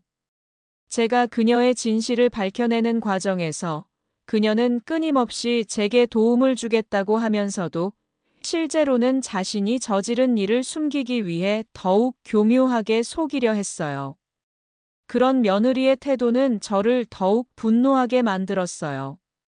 그녀는 처음에는 조용히 살며 복수할 기회를 엿보는 듯 했지만 결국에는 저를 다시 공격하는 듯한 태도로 나왔어요. 그 모습은 마치 자신이 계획한 대로 일이 진행되었고 그 일이 정당하다고 여기는 듯한 표정이었어요. 그녀의 이런 반응에 저는 깊은 충격을 받았어요. 제 아들을 사랑했던 사람이라 믿었던 그 사람은 그저 복수심에 불타고 있는 가식적인 여자에 불과했음을 알게 되었을 때 저는 그 누구보다도 큰 충격을 느꼈어요. 제 아들의 죽음을 알고도 아무런 감정도 느끼지 않는 며느리의 모습을 보며 저는 깊은 분노와 동시에 불안감도 느꼈어요. 그 후 며느리의 행동은 점점 더 악랄해져 갔어요. 그녀는 점점 더 자기 이익만을 추구하는 모습으로 변해갔고 제가 그 사실을 알게 되면서 그동안 저와 아들에게 보였던 모든 모습들이 거짓이었음을 확신할 수 있었어요. 그토록 믿었던 며느리의 진실이 드러날 때 저는 너무나도 큰 충격을 받았어요. 제 아들이 사고로 떠난 후 저는 무너져 내릴 듯한 충격 속에서 한동안 무엇을 해야 할지 몰랐어요. 그 슬픔과 충격을 참기 어려울 정도로 깊은 아픔에 휩싸였고 아들을 잃은 그 상실감은 그 무엇으로도 메꿀 수 없었습니다. 그런데 그때 저는 며느리의 진실을 알게 되었고 그 사실은 제 인생에서 가장 큰 변곡점이 되었어요. 그녀가 아들을 죽음으로 몰아넣었다는 진실은 제가 그동안 믿었던 모든 것들을 뒤집어 놓았어요. 그렇게 사랑했던 아들을 그토록 믿었던 며느리가 죽게 만들었음을 알게 된 저는 결코 그녀를 용서할 수 없었어요. 사실 그때부터 저는 복수의 계획을 세우기 시작했어요. 무너진 마음과 고통 속에서 떠오른 생각은 단 하나였어요. 내가 가진 모든 것을 그녀에게서 빼앗고 그녀가 저지른 죄를 반드시 밝혀내서 모든 대가를 치르게 해야겠다고 결심했어요. 제 아들의 죽음으로 인해 쌓인 분노와 슬픔을 어디에 쏟아낼지 알 수 없었지만 그 마음속 깊은 곳에서 솟구쳐 오르는 감정은 복수였어요. 그녀가 아들을 죽였다는 사실을 알게 된 순간 저는 단순히 화가 나는 정도가 아니었어요. 그 충격적인 사실에 더해 그녀가 저지른 일이 얼마나 계획적이고 냉정했는지 그 모든 일이 한 사람의 인생을 송두리째 뒤흔들어 놓았다는 사실이 저를 더욱 분노하게 만들었어요. 그리고 그 분노를 어떻게 풀어야 할지 그 방법을 찾기 시작했어요. 첫 번째로 저는 그녀가 저지른 죄에 대한 증거를 확보하기 위해 애썼어요. 그동안 며느리는 자신이 무언가를 숨기고 있다는 것을 전혀 눈치채지 못한 채 제 아들과 함께 있었어요. 그녀의 그 부자연스러운 태도와 말투를 기억하면서 저는 그녀의 행동을 면밀히 살펴보기 시작했어요. 그동안 그녀가 전혀 모르고 있었던 점, 그녀가 사고 직후 너무나 침착하게 대처했던 점, 그리고 사고 전후의 말들이 너무나도 의심스러웠어요. 이런 작은 단서들을 모아가며 저는 그녀의 계획을 밝혀내는데 집중했어요. 그리고 며칠 뒤 저는 중요한 증거를 하나 확보하게 되었어요. 그 증거는 며느리가 사고가 발생한 후 보험금 관련 문서를 몰래 열어본 기록이었어요. 그녀는 제 아들의 보험금을 챙기기 위해 얼마나 계획적으로 움직였는지를 증명하는 결정적인 증거였어요. 그 문서 속에는 보험금을 받기 위한 세부 사항이 모두 적혀 있었고, 그 과정에서 그녀가 아들의 죽음을 미리 예고한 것처럼 행동했던 것이 드러났어요. 그 모든 걸 알게 된 순간 제 마음속에서 일어난 감정은 더 이상 참을 수 없는 분노였어요. 두 번째로 저는 그동안 모든 재산을 그녀에게서 몰수하는 계획을 세웠어요. 제가 그동안 이룬 재산, 제 아들과 함께 만들어온 삶의 기반이었지만 이제 그 모든 것들이 그녀의 손에 들어갈 수 없게 해야겠다고 결심했어요. 제 아들의 죽음이라는 큰 상실이 있었지만 그녀는 그것을 이용해 재산까지 챙기려 했고 그에 대한 보복을 해야 한다는 생각이 제 마음속 깊은 곳에 자리 잡았어요. 저는 이미 복수의 계획을 실행에 옮기기로 결심했어요. 그러나 그 과정은 결코 쉽지 않았어요. 모든 재산을 그녀에게서 몰수하려면 법적 절차와 다양한 방법을 동원해야 했어요. 저는 제 재산을 분배하고 며느리가 가져갈 수 없도록 차근차근 계획을 세우기 시작했어요. 그녀가 가져갈 수 없도록 모든 것을 준비하고 그리고 그 방법들을 하나씩 실행해 나갔어요. 여러 차례 법적인 자문을 구하며 제 재산을 지키기 위한 철저한 계획을 세웠고 저는 한 발 한 발 그 계획을 실행에 옮겼어요. 그동안 제 아들에 대해 얼마나 사랑과 정성을 다했는지 그 모든 것이 이제는 며느리의 손에 넘어가지 않도록 방어해야 한다는 생각이 저를 계속 움직이게 만들었어요. 세 번째로 저는 그녀가 저지른 범죄를 세상에 알리기로 결심했어요. 제 아들의 죽음과 그 모든 진실이 단지 제 개인적인 슬픔으로 끝날 수는 없었어요. 그녀가 저지른 일이 얼마나 악랄한지, 그리고 그로 인해 얼마나 많은 사람들이 상처받고 고통을 겪었는지를 드러내야 했어요. 제 아들이 죽은 이유를 알고 그 죽음의 진실을 모든 사람들에게 알리는 것이 제게 주어진 사명처럼 느껴졌어요. 그래서 저는 며느리의 범죄를 법적인 절차를 통해 세상에 알리고 그녀가 자신이 저지른 일에 대해 책임을 지도록 만들기로 했어요. 제가 가진 모든 것을 동원해서 그녀가 저지른 죄의 대가를 반드시 치르게 하겠다고 다짐했어요. 그러나 복수는 결코 쉬운 일이 아니었어요. 제가 예상한 대로 그녀는 끊임없이 저를 회피하고 심지어는 저에게 도전적인 태도를 보였어요. 그녀는 저에게 다가와 위협을 하기도 했고 제가 준비한 증거들을 파괴하려고 했어요. 그럼에도 불구하고 저는 단 한 번도 물러서지 않았어요. 그녀가 얼마나 악랄한 사람인지, 그리고 그녀가 저지른 일에 대한 책임을 반드시 지게 하겠다는 마음은 더 이상 흔들리지 않았어요.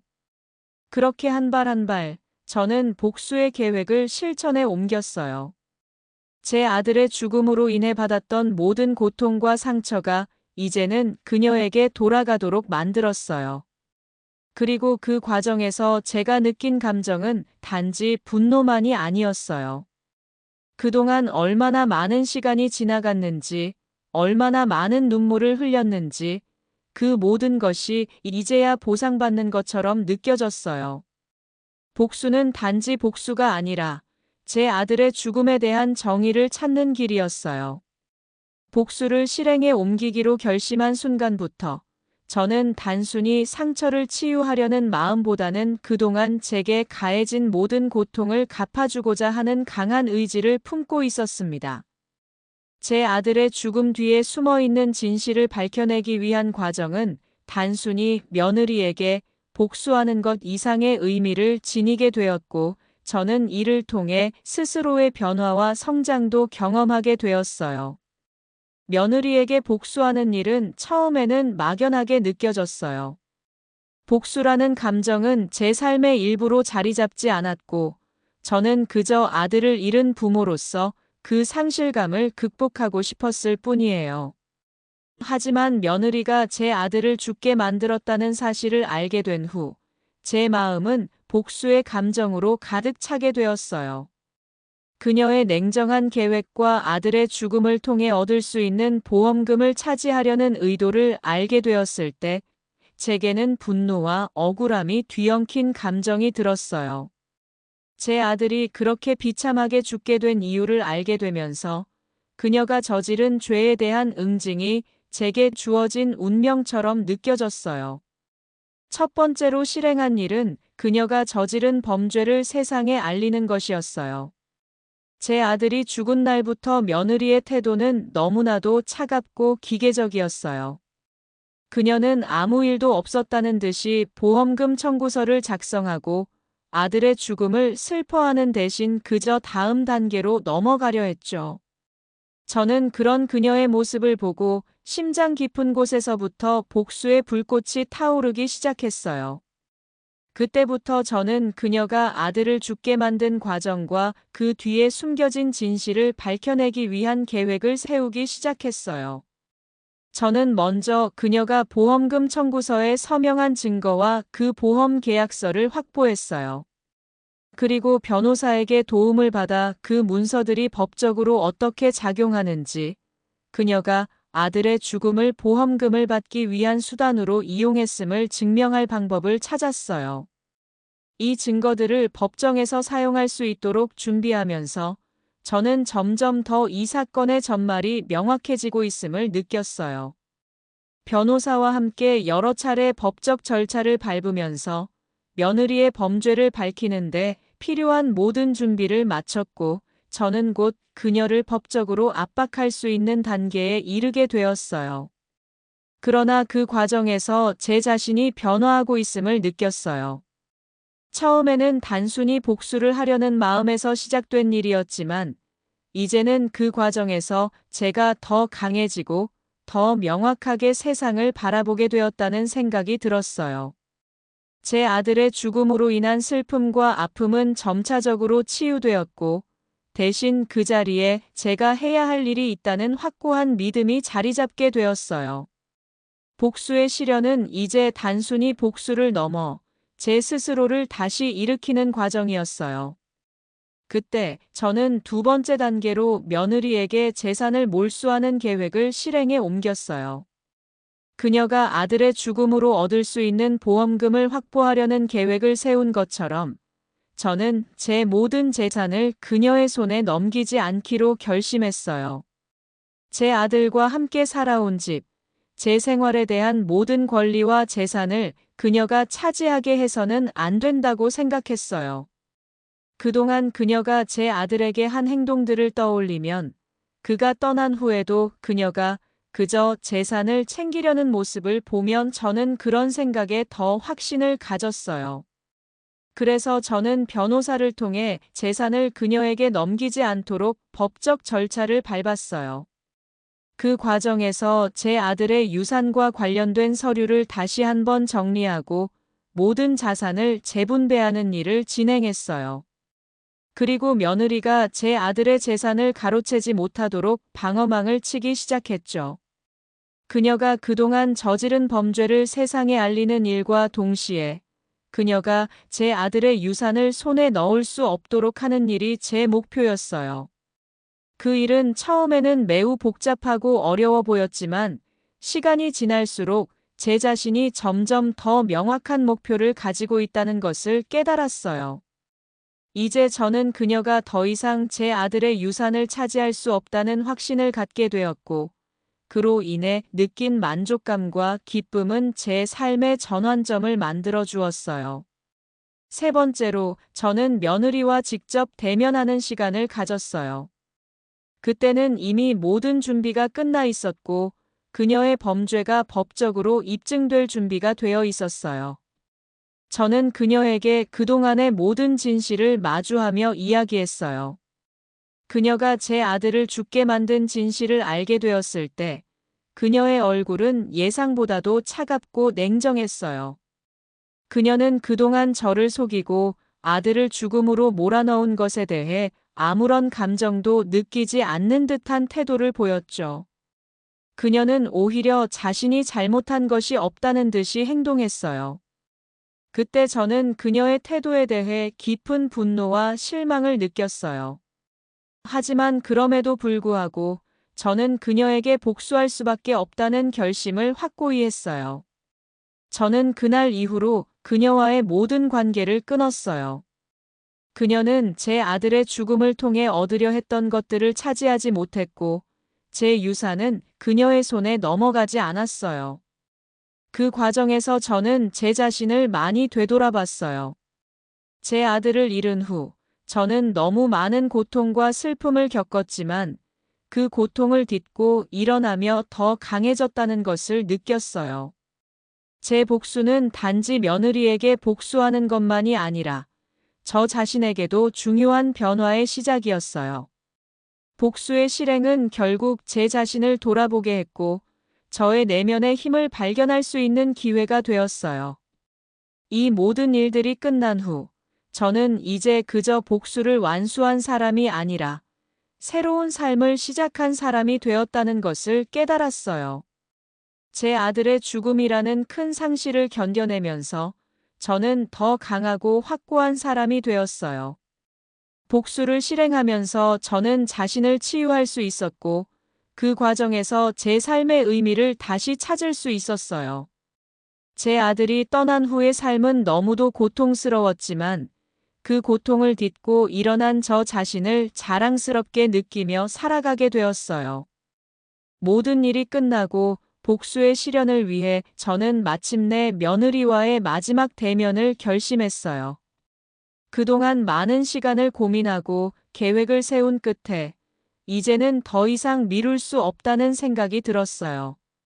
아들의 죽음과 그 뒤에 숨겨진 진실이 모두 드러난 지금, 저에게 남은 일은 며느리와 얼굴을 맞대고 그동안 숨겨왔던 복수의 이유와 결과를 확실히 알리는 것이었어요.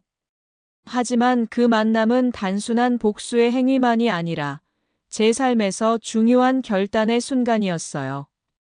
이 만남을 통해 저는 제 자신을 완전히 돌아보고 그동안의 상처와 고통을 마무리 짓기로 결심했어요.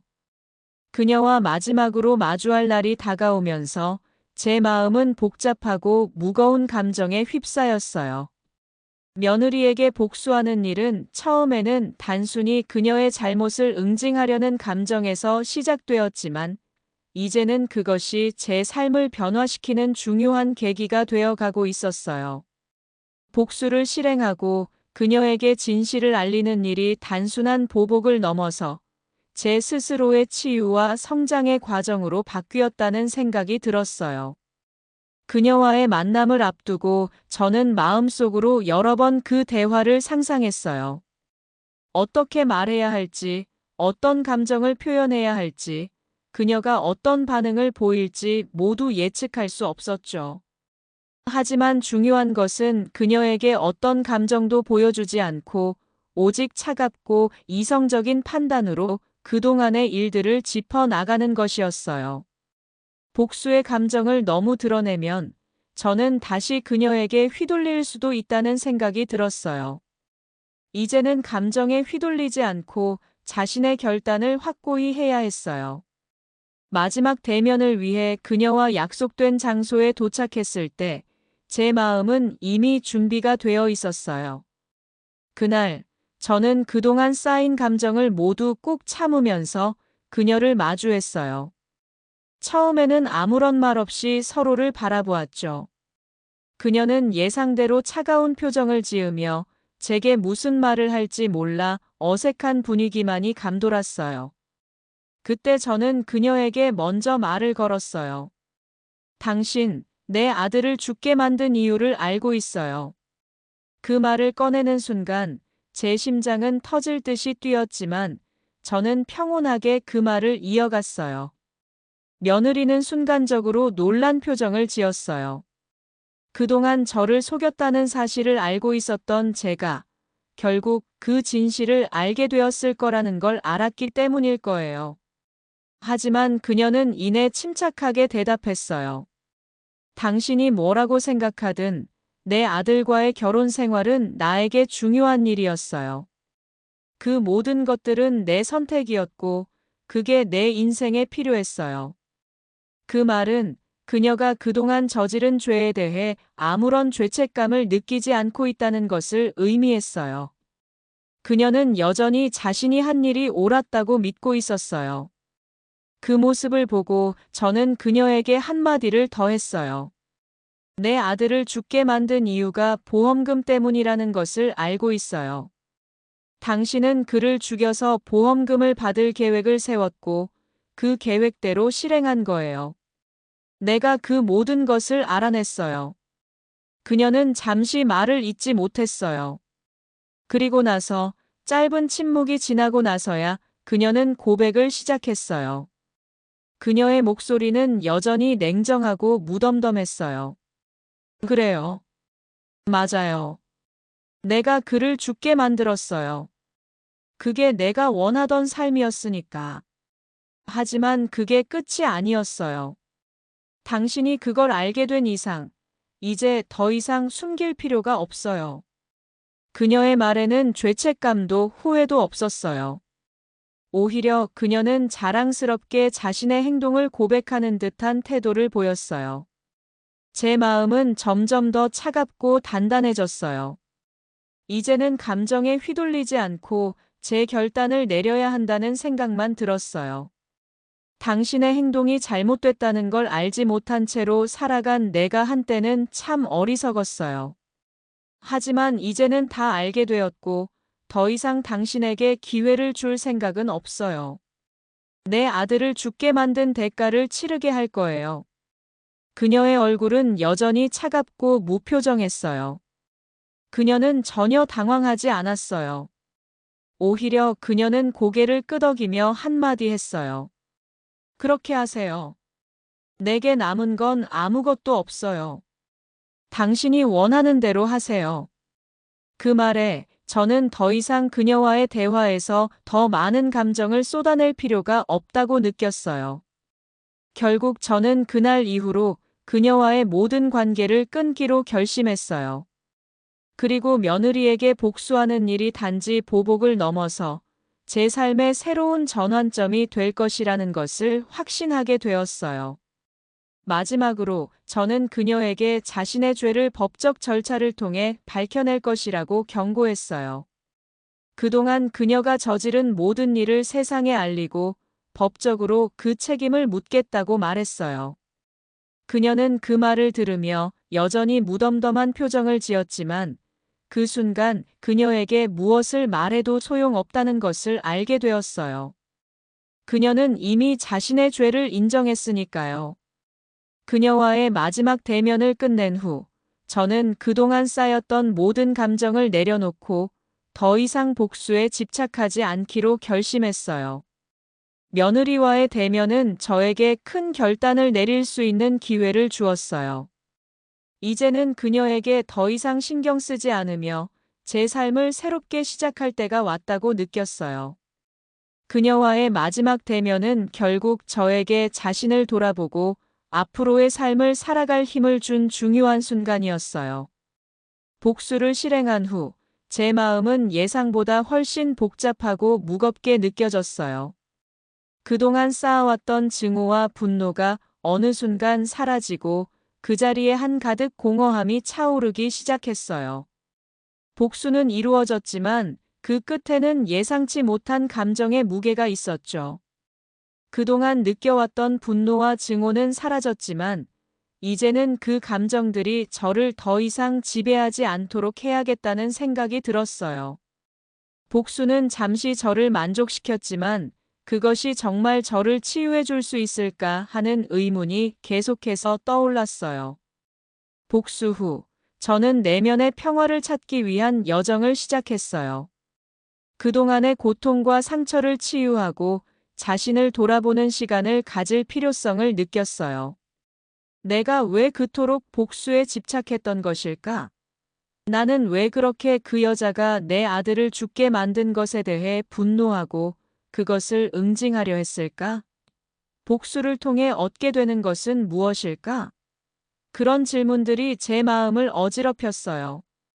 복수를 실행했을 때 저는 단지 그녀에게 보복하는 것만으로 제 마음이 치유될 거라고 생각했어요. 그러나 그게 아니었어요. 복수는 단지 결과에 불과했어요.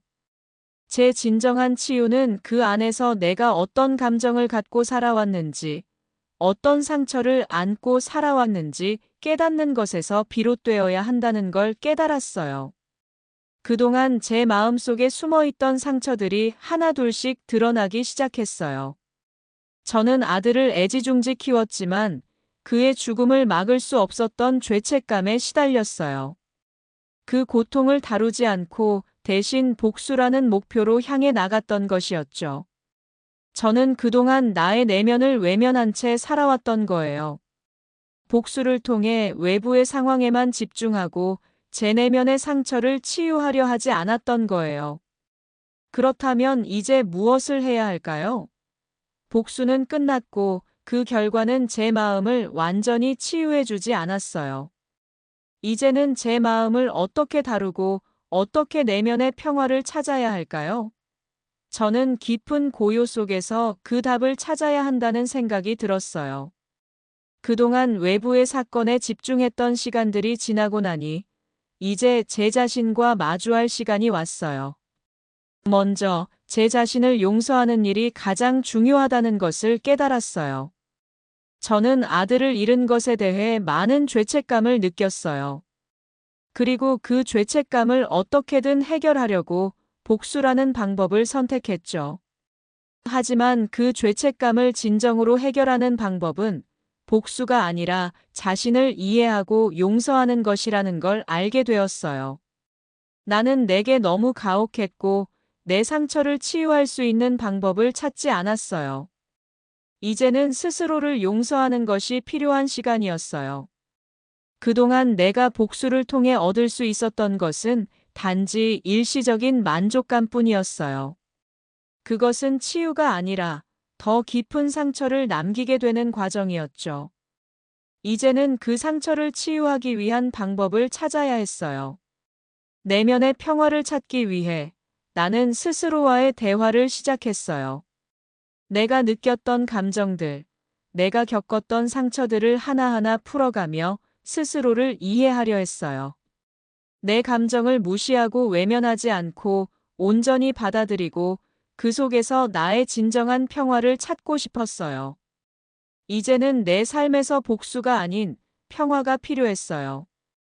복수로 채워진 마음은 한없이 허전했고 그것을 끝내는 것이 진정한 내면의 평화를 찾는 길이라는 것을 알게 되었어요.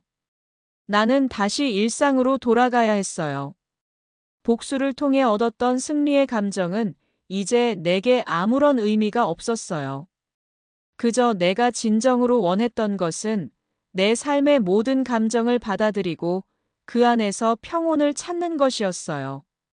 매일 아침 저는 잠에서 깨어나면 고요한 시간을 가졌어요. 그동안 쌓인 감정들을 정리하고 그날 하루를 어떻게 보내야 할지 계획을 세우며 마음을 다잡았어요. 하루하루를 차분하게 보내고 그 속에서 나를 발견하려 했어요. 나는 이제 내가 가진 감정들을 무시하지 않고 그것들을 잘 다뤄가며 내면의 평화를 찾으려는 여정을 시작했어요. 그리고 시간이 지나면서 저는 내면의 평화를 점차적으로 되찾을 수 있었어요. 그동안 상처와 복수의 감정에 휘둘리던 저에게 이제는 평온함이 찾아왔어요. 내면에서 끊임없이 싸우던 내가 이제는 더 이상 외부의 상황에 영향을 받지 않게 되었어요. 제 마음은 그 어느 때보다 고요하고 안정적이었어요. 저는 더 이상 복수에 얽매이지 않았고 그동안의 고통에서 벗어날 수 있었어요. 복수를 통해 얻을 수 있었던 것은 단지 외부의 승리에 불과했어요. 진정한 평화는 내면에서만 찾을 수 있다는 사실을 깨달았어요. 복수는 끝났지만 그 끝에서 저는 진정한 삶의 의미와 평화를 찾아 나가기로 결심했어요. 이제는 내면의 평화를 지키며 살아가고 더 이상 복수나 원망으로 내 마음을 채우지 않기로 다짐했어요. 그리고 그날 이후 저는 제 자신에게 진정한 평화를 선물할 수 있게 되었어요. 복수의 여정은 예상보다 훨씬 길고 복잡하고 때로는 고통스러웠어요. 복수를 통해 얻을 수 있었던 것들이 제 마음을 진정으로 채워줄 것이라고 믿었지만 결국 복수의 끝에는 깊은 공허함만이 남았어요. 그 고요한 공허함 속에서 저는 자신을 되돌아보게 되었고 그동안 무심히 지나쳤던 제 내면의 감정들을 마주하게 되었어요. 복수가 끝난 후 저는 자신에게 물어봤어요. 이제 나는 무엇을 원하나? 그렇게 성찰의 시간을 가지게 되었죠. 복수를 통해 얻게 된 일시적인 만족감은 점점 더 흐려졌어요. 그녀에게 복수의 칼날을 휘두른 뒤 나는 더 이상 그 사건에 대해 어떤 감정도 느끼지 않게 되었어요. 복수는 내가 그토록 갈망했던 정의와 응징을 가져다 주었지만 그것이 제 마음을 치유하지는 않았어요. 그 빈자리는 점점 더 커져갔고 결국 저는 깨달았어요. 복수가 아닌 진정한 내면의 평화가 필요하다는 것을. 이제 나는 내 삶의 끝을 맞이하고 있는 게 아니었어요. 복수라는 외적인 목표를 넘어서서 내면의 평화를 찾고 내 인생을 진정으로 마무리해야 할 시간이었다는 것을 알게 되었어요.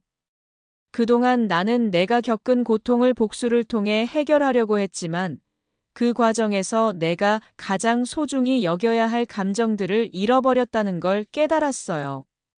그리고 그때 복수를 끝낸 후에도 여전히 나는 그 상처를 안고 살아가고 있다는 것을 깨달았어요. 내가 겪은 수많은 아픔과 배신, 그리고 그에 대한 복수의 길을 따라가면서 나는 더 이상 과거에 묶여있지 않겠다고 결심했어요. 과거의 아픔은 이미 내게 지나간 일이었고 그것을 계속해서 되새기면 내 삶이 계속해서 그 아픔에 갇히게 될 것이라고 생각했어요. 그러므로 나는 내 삶을 새롭게 시작해야 한다고 마음먹었어요. 복수는 끝났고 그 뒤에 나는 이제 나의 삶을 온전히 돌아보며 앞으로 나아가야 할 길을 고민했어요. 내가 복수를 통해 얻은 것은 결국 자신을 다시 한번 되돌아보게 하는 과정이었어요. 복수의 여정에서 나는 내가 정말로 원하는 것이 무엇인지를 모른 채 다른 사람들의 행동에 반응하며 살아왔다는 사실을 깨달았어요. 그동안 내 삶을 주도했던 것은 복수라는 감정뿐이었고 그것을 통해 다른 사람들에게 정의를 내리려 했어요. 하지만 그것은 내가 생각했던 것처럼 단순한 문제가 아니었어요. 복수를 끝내고 이제 내게 남은 것은 무엇일까요? 나는 다시 한번 자신에게 물었어요. 나는 왜 복수를 해야 했는지, 그리고 그 복수 후 나는 무엇을 해야 할지. 제 마음속에서는 끊임없이 갈등이 일었어요.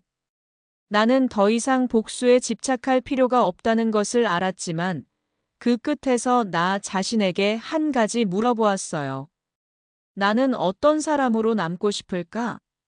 복수를 통해 나아갈 길을 찾고자 했지만 결국 내가 원하는 건 평화였다는 것을 깨달았어요.